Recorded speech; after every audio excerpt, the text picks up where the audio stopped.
रुखसार से बर आका जरा, रुखसार से बर आका जरा पर्दा उठा दो। लिल्लाही मुझे हुस्न खुदा दाद दिखा दो, लिल्लाही मुझे हुस्न खुदा दाद दिखा दो। ऐ जान जागर नूर नजर अब तू कहाँ है, ऐ जान जागर नूर नजर अब तू कहाँ है। बेसारा तेरा हो गया है मेरा खबर ले, बेचारा तेरा हो गया है मेरा खबर ले। अल्हम्दुलिल्लाह रब्बुल आलमीনের দরবারে লাখ কোটি শুকর ও সুজুদ যে মহান রব্বুল আলামিন আমাকে আপনাকে পবিত্র জুমার দিনে আল্লাহ তাআলার ঘর মসজিদে আসার এবং বসার মতো তৌফিক দান করেছেন। এজন্য মহান রবের দরবারে মন প্রাণ উজাড় করে কালিমাতুশ শুকর আদায় করি, বলি আলহামদুলিল্লাহ। রব্বুল আলামিন আমাকে আপনাকে ভালোবেসে মোহাব্বত করে দয়া করে মায়া করে দুনিয়ার সমস্ত ব্যস্ততা থেকে ফারেক করে আল্লাহ তাআলার ঘর মসজিদে নিয়ে এসেছেন। এটা একমাত্র আল্লাহ তাআলার দয়া এবং ইহসান ছাড়া অন্য কিছু হতে পারে না। রব্বুল আলামিন আমাদেরকে দয়া করে মায়া করে মোহাব্বত করে আল্লাহ তাআলার ঘর মসজিদে নিয়ে এসেছেন। কথা ঠিক না? আল্লাহ তাআলার ভালোবাসা মোহাব্বত ছাড়া আমরা কখনো ভালো কাজ করতে পারবো না। ভালো কাজ করার জন্য, নেক কাজ করার জন্য আল্লাহ তাআলার ভালোবাসা অতীব জরুরি। যে ব্যক্তির প্রতি আল্লাহ তাআলার ভালোবাসা আছে, মোহাব্বত আছে, ওই ব্যক্তি বেশি বেশি ভালো কাজ নেক আমল করতে পারে, ঠিক না?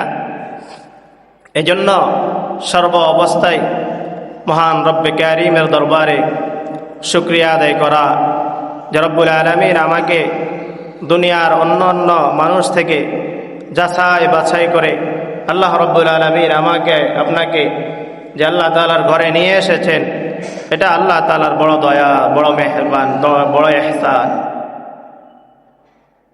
যাই হোক, আমি আপনাদের সামনে কালামে হাকিম থেকে একখানা আয়াতে কারিমা রাসূল আকরাম সাল্লাল্লাহু আলাইহি ওয়াসাল্লামের অসংখ্য অগণিত হাদিস থেকে ছোট্ট ছোট্ট দুখানা হাদিস তেলাওয়াত করেছি।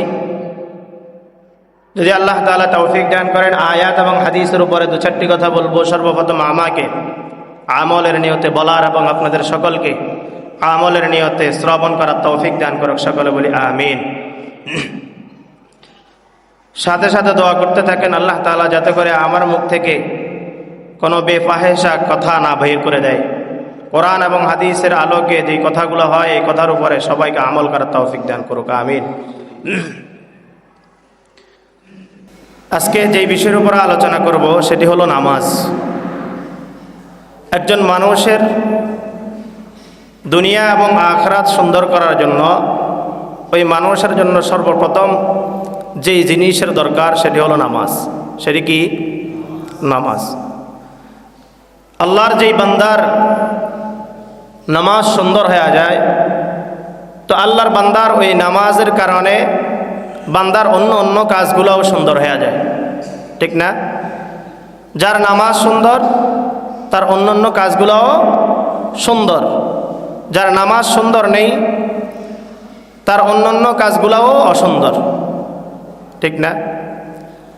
নামাজকে আল্লাহ তাআলা দিন এবং রাতের মধ্যে বিভক্ত করেছে, দুই ভাগে বিভক্ত করেছে।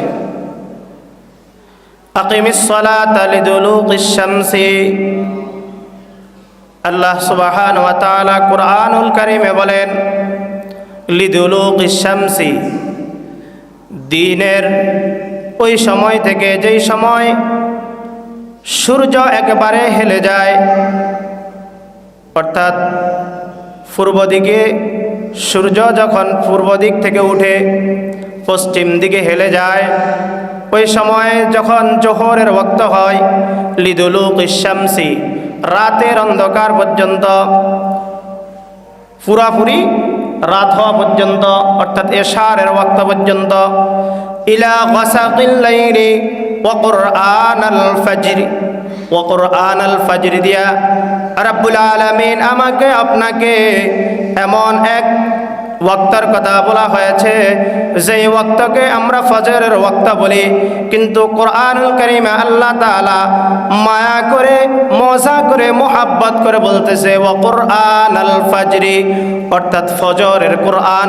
ফজরের কোরআন আল্লাহ রাব্বুল আলামিন চাইলে এই কথা বলতে পারতেন ওয়াসসালাতিল ফাজরি, অর্থাৎ সালাত, ফজরের সালাত। আল্লাহ তাআলা কোরআনের মধ্যে এই কথা না বলিয়া বলতেছে ওয়া কুরআনাল ফাজর, ওয়া কুরআনাল ফাজরি, অর্থাৎ ফজরের কোরআন কেন বলা হয়েছে? ফজরের কোরআন এজন্য বলা হয়েছে যে ফজরের সময় দীর্ঘ সময় পর্যন্ত ইমাম সাহেব কিরাত পড়ে, দীর্ঘ সময় পর্যন্ত নামাজের মধ্যে কোরআনুল কারীমের তেলাওয়াত করে। দীর্ঘ সময় পর্যন্ত কোরআনুল কারীম তেলাওয়াত করার কারণে রব্বুল আলামিন কোরআনুল কারীমের মধ্যে মজা করিয়া বলে ওয়া কুরআনাল ফাজরি। রব্বুল আলামিন মজা করে বলতেছে ওয়া কুরআনাল ফাজর। এরপরে বলতেছে ওয়া কুরআনাল ফাজরি ইন্না কুরআনাল ফাজরি কানা মাশহুদা। ওয়া কুরআন, ফজরের সময় মালায়েকা, আসমানের ফেরেশতারা যখন রাতের বেলায় দুনিয়ার জমিনে ডিউটি করেছে, পাহারা দিয়েছে আমাকে আপনাকে, ওই ফেরেশতারা যখন জমিন থেকে বিদায় নিয়ে আসমানে চলে যায়, তখন ওই ফেরেশতারা ওই যেই মহল্লায় ডিউটি করেছে ওই মহল্লার মসজিদে ফজরের সালাত আদায় করিয়া আবার কোথায় চলে যায়? আবার আসমানে চলে যায়। আর যেই সমস্ত ফেরেশতারা এরকমভাবে দুনিয়ার জমিনের মধ্যে বিচারণ করে, দুনিয়ার জমিনের মধ্যে বিচারণ করে, ওই সমস্ত ফেরেশতারা ফজরের সালাত ওই মহল্লার মধ্যে, ওই সমাজের মধ্যে মসজিদে জামাতের সহিত আদায় করিয়া এরপরে ফেরেশতারা তারা তাদের দিনের ডিউটি শুরু করে। এজন্য রব্বুল আলামিন বলেন ওয়া কুরআনাল ফাজরি ইন্না কুরআনাল ফাজরি কানা মাশহুদা। দিনের যেই শুরু অংশ ফজর, এই ফজরের সময় যখন কোনো ব্যক্তি ফজরের সালাত মসজিদে জামাতের সহিত আদায় করে, ওই বান্দার জন্য সাক্ষী হয়ে যায় দিনের ফেরেশতা এবং রাতের ফেরেশতা, আসমানের ফেরেশতা এবং জমিনের ফেরেশতা, সকলেই যখন এরকম ভাবে কি হয়ে যায়? বান্দার জন্য সাক্ষী হয়ে যায় ওয়া কুরআনাল ফাজরি ইন্না কুরআনাল ফাজরি কানা মাশহুদা। বান্দার জন্য সাক্ষী হয়ে যায় ফেরেশতারা। কে সাক্ষী হয়? ফেরেশতারা সাক্ষী হয়ে যায়। এই সাক্ষী হওয়ার মাধ্যম দিয়া বান্দার এমন যেই দিন শুরু হয় ফজরের নামাজ দিয়া, যার দিন শুরু হয় ফজরের নামাজ দিয়া, তার দিন সুন্দর হয়, তার মনে প্রফুল্লতা থাকে, তার দিলে খুলুসিয়ত থাকে, তার দিলে প্রশান্তি থাকে। যেই ব্যক্তি ফজরের নামাজ পড়ে না, তার দিলের মধ্যে খুলুসিয়ত থাকে না, তার দিলের মধ্যে প্রশান্তি থাকে না, তার দিলের মধ্যে পেরেশানি আর পেরেশানি থাকে, তার দিলের মধ্যে এরকমভাবে দুনিয়ার সমস্ত জ্বর জাপটা আইসা তার চতুর্দিক থেকে ঘিরা ধরে, তার যত ঝামেলা আছে সব ঝামেলা তাকে ঘিরা ধরে। এজন্য রাসূল আকরাম সাল্লাল্লাহু আলাইহি ওয়াসাল্লাম হাদিসের মধ্যে বলেন, যেই ব্যক্তি ফজরের নামাজ পড়তে পারে, জামাতের সহিত ফজরের নামাজ পড়তে পারে, ওই ব্যক্তির ঈমান হলো স্বচ্ছ ঈমান। ওই ব্যক্তির ঈমান হলো স্বচ্ছ ঈমান। বুখারী শরীফের হাদিসের মধ্যে বলতেছে নাশীতাত তাইবান নাফসি, বলা হয়েছে বান্দা যখন রাতের বেলা ঘুমায়, রাতের বেলা কি করে? রাতের বেলায় যখন ঘুমায় তখন বান্দা ঘুমানোর পরে ফেরে শয়তান আসে, ইবলিস আসিয়া ওই বান্দার মাথার পিছনে অর্থাৎ গাড়ের রগের মধ্যে 3টা গির দেয়। কয়টা গির? নাশীতাত তাইবান নাফসি, 3টা গির দেওয়া হয়। ওই 3টা গির কিভাবে খোলা হয়? বলা হয় যে বান্দা যখন ঘুম থেকে উঠে, ফজরের সময় যখন ঘুম থেকে উঠে, ঘুম থেকে উঠার পরে যখন বান্দা এরকম ভাবে জিকির করে, অর্থাৎ ঘুম থেকে উঠার সময় যে দোয়া, এই দোয়া পড়ে, তখন বান্দার এক গির খুলে যায়। আর বাকি রইল কয় গির? 2 গির। এই 2 গির খোলা হয় কেন? রাসূল আকরাম সাল্লাল্লাহু আলাইহি ওয়াসাল্লাম হাদিসের মধ্যে বলেন, বান্দা যখন ওযু করে ইবাদতের উদ্দেশ্যে, যখন ওযু করে তখন বান্দার 2য় গিরও খুলে যায়। বান্দা যখন ফজরের সালাতের মধ্যে দাঁড়ায় যায় অথবা নেক আমলের জন্য দাঁড়ায় যায়, নেক আমলের জন্য দাঁড়ায় যায়, তখন বান্দার তৃতীয় নাম্বার গেটটাও খুলে দেওয়া হয়, বান্দার 3 নাম্বার গেটও খুলে দেওয়া হয়। এরপরে বান্দা যখন ফজর নামাজ দিয়ে দিন শুরু করে, তখন বান্দার মনের ভিতরে প্রফুল্লতা, তখন বান্দার মনের মধ্যে প্রশান্তি, তখন বান্দার মনের মধ্যে দিনের কোনো দুনিয়ার কোনো চিন্তা থাকে না। বান্দার রিজিকের ব্যবস্থা করেন আল্লাহ, বান্দার দুনিয়ার চলার জন্য যা যা দরকার সব কিছুর ব্যবস্থা করেন কে? এজন্য রাসূল আকরাম সাল্লাল্লাহু আলাইহি ওয়াসাল্লাম বলেন, তিবান নফস, নফসের শয়তান আইসা আমাদেরকে 3টা গির দেয়। কয়টা গির? 3টা গির দেয়। এই 3টা গির খোলার জন্য ফজরের নামাজ আমাদের জন্য শর্ত। ফজরের নামাজ কি শর্ত? আর যে ব্যক্তি ফজরের নামাজ পড়লো না, আমাদের সমাজে এমন অনেক বহু মানুষ আছে যারা এরকমভাবে কি করে, দিনের 10টা বাজে ঘুম থেকে উঠে, দিনের 10টা বাজে কি করে ঘুম থেকে উঠে, এখনো তার জন্য সকাল হয় নাই, এখনো তার জন্য কি হয় নাই, সকাল হয় নাই। একজন প্রকৃত ইমানদার, একজন প্রকৃত মুসলমান কখনো দিনের 10টা বাজে উঠতে পারে না। কি বলেন, কি বলেন? বান্দা উঠবে তো ফজরের সময়, যখন আল্লাহ বান্দাকে ডাক দেয়। বান্দা উঠবে তো ফজরের আগে। এক হাদিসের মধ্যে আসছে, সাহাবায়ে আজমাইন রাসূল আকরাম সাল্লাল্লাহু আলাইহি ওয়াসাল্লামকে বলতেছে, ইয়া রাসূলুল্লাহ, আপনার অমুক সাহাবী, একজন সাহাবীর নাম দিয়ে বলতেছে যে অমুক সাহাবী দীর্ঘদিন পর্যন্ত কি করতেছে না, তাহাজ্জুদ পড়তেছে না, দীর্ঘদিন পর্যন্ত। দেখেন তা ফজর আমাদের জন্য কত গুরুত্ব। যদি তাহাজ্জুদের কথা বলার পরে যদি রাসূল এতটা রাগ করেন, রাসূলের সামনে যখন সাহাবায়ে আজমাইন যখন এই কথা বললেন, তখন রাসূল সাথে সাথে মুখটাকে অন্যদিকে ফিরিয়ে ফেললেন, মুখটা মলিন করে ফেললেন। মুখটা কি করছেন? মলিন করে ফেলছেন। মুখটা মলিন করার পরে রাসূল আকরাম সাল্লাল্লাহু আলাইহি ওয়াসাল্লাম বলতেছে, আমার সাহাবী অথচ দীর্ঘদিন পর্যন্ত ফজর পড়ে না, তাহাজ্জুদ পড়ে না, দীর্ঘদিন পর্যন্ত কি পড়ে না, তাহাজ্জুদ পড়ে না। দেখেন আমরা তো রাসূলের উম্মত, কি বলেন, আনা খাতামুন নাবিয়্যিন লা নাবিয়্যা বা'দি, আমি শেষ নবী। রাসূল বলছে আমি শেষ নবী, আমার পর আর কোনো নবী আসবে না। অর্থাৎ যেই নবীর উম্মত আমরা, ওই নবীর সাহাবী যদি তাহাজ্জুদ না পড়ার কারণে রাসূল চেহারা মুবারককে মলিন করে ফেলায়, চেহারাকে অন্যদিকে ঘুরে আনে, তাহলে আমরা রাসূলের উম্মত হয়ে কতদিন ফজরের নামাজ পড়ি না? চিন্তা করছেন? আমরা কতদিন ফজরের সালাত পড়ি না, ফজরের নামাজ পড়ি না, কতদিন ফজর থেকে দূরে, কতদিন জোহর থেকে দূরে, কতদিন আসর থেকে দূরে। এমনও তো লোক আছে জোহর কখন পড়তে হয়, আসর কখন পড়তে হয়, মাগরিব কখন পড়তে হয়, এশা কখন পড়তে হয়, উক্তও জানে না। ঠিক না? এই জন্য মেরা মুহতারাম, বলতে চেয়েছিলাম নামাজ অত্যন্ত দামি এক আমল।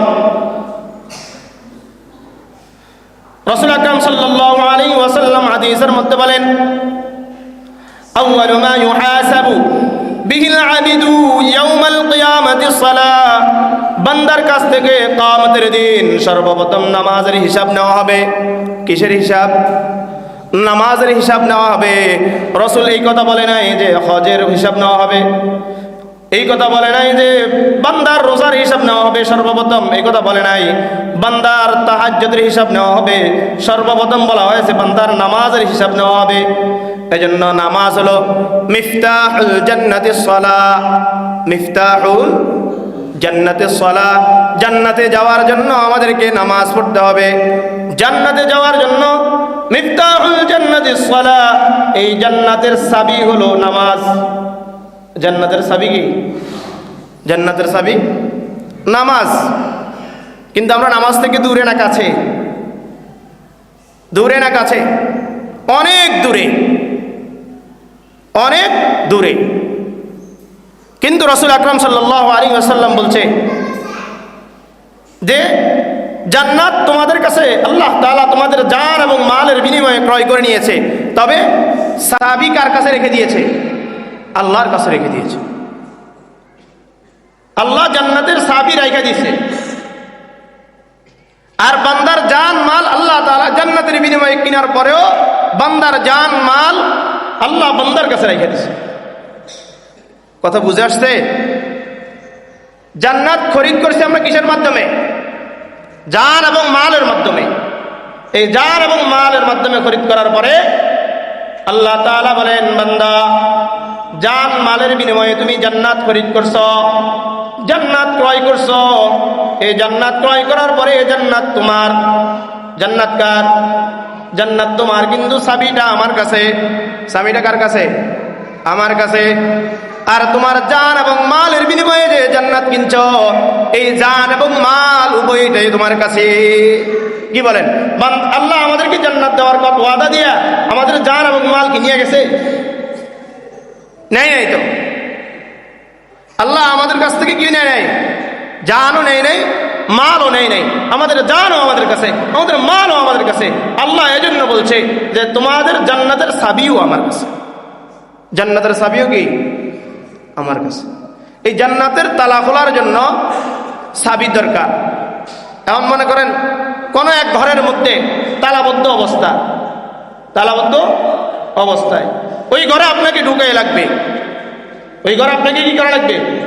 ঢুকাই লাগবে, কিন্তু আপনার কাছে চাবি নাই। কি করবেন আপনি?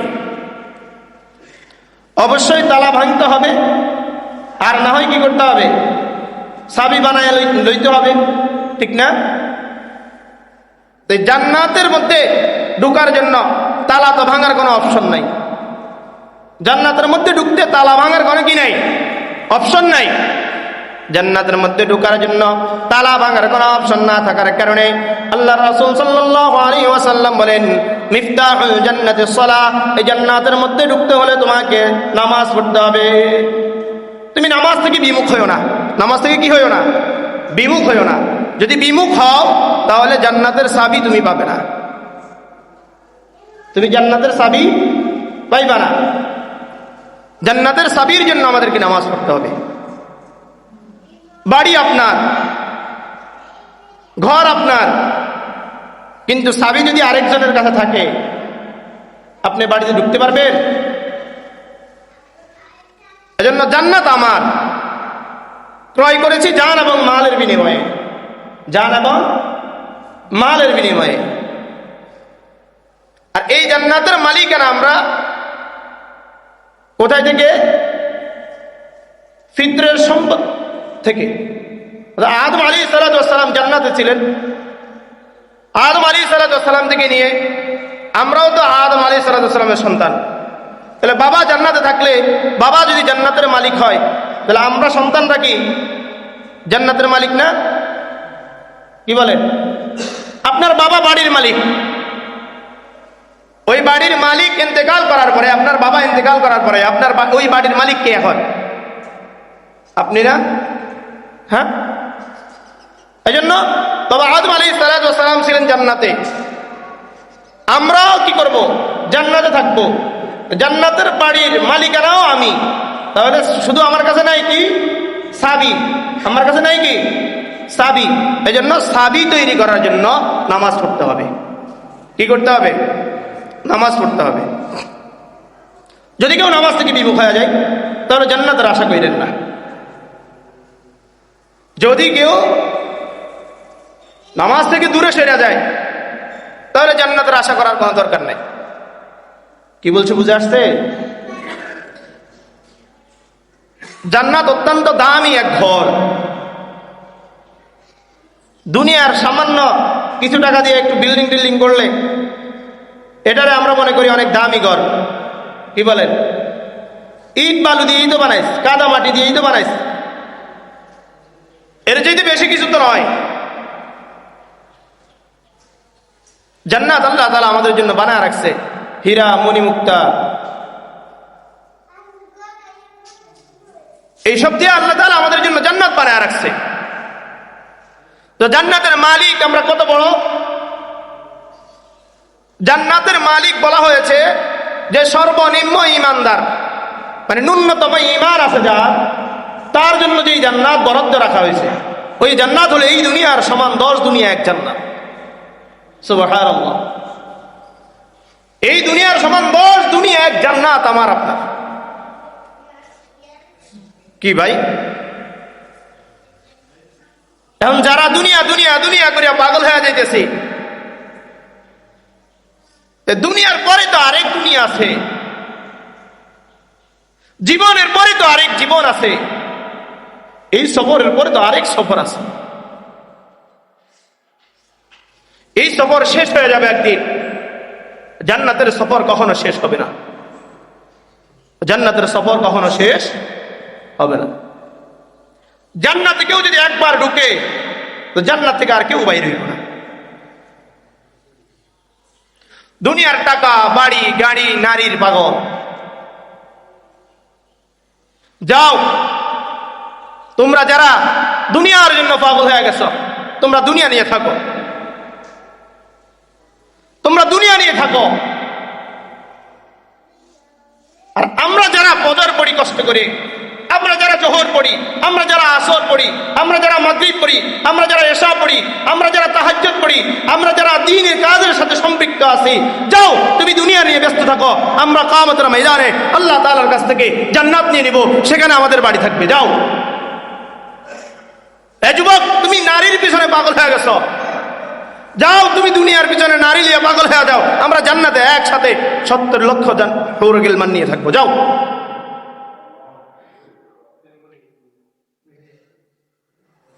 মনে করছো আমরা কিচ্ছু জানি না। নামাজ, এটা নামাজের জন্য বললে তোমরা মনে করো না হুজুররা মনে হয় আমাদেরকে দৈরা ভান্ডা কোনো মতে শুধু মসজিদে ঢুকাইতে পারে, এই চিন্তায় আছে, এই ধান্দায় আছে। তোমাদের যেইতে আমরা কম বুঝি না। যারা নামাজ পড়ে তারা বুঝেই পড়ে। কি বলেন? যারা পড়ে তারা বুঝেই পড়ে, আর যারা পড়ে না তারা বুঝে না, এই জন্য পড়ে না। তারা বুঝে না, এই জন্য পড়ে না। দুনিয়ার 60-70 বছরের জিন্দিগি শেষ হয়ে যাবে এক সময়, এক সময় শেষ হয়ে যাবে। জান্নাতের অনন্তকালের জিন্দিগি, অনন্তকালের সফর শেষ হবার নয়। জান্নাতে অনন্তকালের সফর শেষ হওয়ার নয়। এ যুবক, এখনো সময় আছে, ফিরে এসো আল্লাহর দিকে। হে বৃদ্ধ বাবাজি, এখনো সময় আছে, ফিরে আসেন আল্লাহর দিকে। আল্লাহ থেকে দূরে সরেন না। আল্লাহ চায় বান্দা যাতে আমার সাথে জড়ায়, আর বান্দা আল্লাহ থেকে দূরে সরে যায়। আল্লাহ বলে বান্দা যেত আমার সাথে জড়ায়, আর বান্দা চায় আল্লাহর সব থেকে দূরে যেতে, আল্লাহর দিক থেকে দূরে যেতে।